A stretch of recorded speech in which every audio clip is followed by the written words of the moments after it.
Until now, macarons might have been too intimidating to even attempt, but trust me, by the end of this video, I guarantee you will be able to make them at home today. To start, we're going to weigh out 112 grams or 1 cup of almond flour. When it comes to baking, using a scale can elevate your results from good to perfect. Then measure out 216 grams of confectionery sugar. Next, add 6 grams or a 3/4 teaspoon of fine sea salt. I'm sifting my ingredients now, but if you'd like, you can skip this step since we'll sift them again after blending. Quick pause. If you enjoy videos like this that reveal bakery secrets, hit that like button so more people can find it. Pour all your sifted, dry ingredients into a food processor or blender. This step is crucial because the trick to great macarons lies in the technique, not the ingredients. Give it a few pulses to make everything just a bit finer.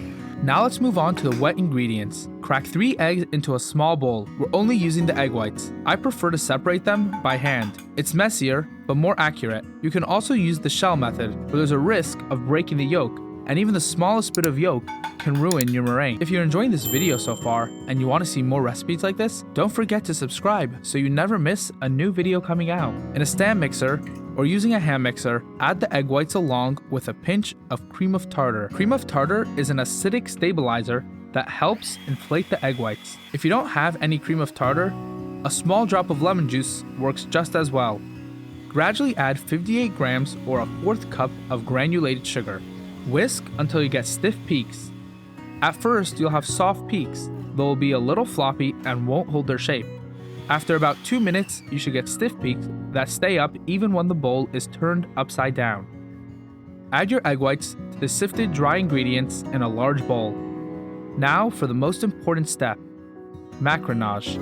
This folding technique takes time to master, so don't get discouraged if it's not perfect the first time. Gently fold the egg whites into the dry ingredients. Be careful not to overmix. Next, we're adding color. I'm using gel food coloring, not liquid, because gel keeps the batter from becoming too runny. Mix it in gently. At first, when you try making a figure 8 with the batter, it will break too soon. For the next part, slightly deflate the batter by pressing it against the sides of the bowl. When the batter can fall off your spatula in a continuous figure 8, it's ready. If in doubt, it's better to undermix than overmix. Overmixed batter will spread too much and flatten out. Now prep your piping bag. Snip off the end and insert a round piping tip. If you don't have a piping bag, a Ziploc bag with the corner cut off works as well. Here's a tip. Place the piping bag inside a large glass to help hold it open while you fill it. On a parchment-lined baking sheet, add a small dollop of batter in each corner to keep the paper in place. Pipe out your macarons into 1.5-inch rounds. As you finish each one, twist the piping bag away instead of pulling straight up to avoid peaks. Once all the macarons are piped, tap the baking sheet firmly on the counter a few times to release any air bubbles. If you still see bubbles, pop them with a toothpick or a skewer.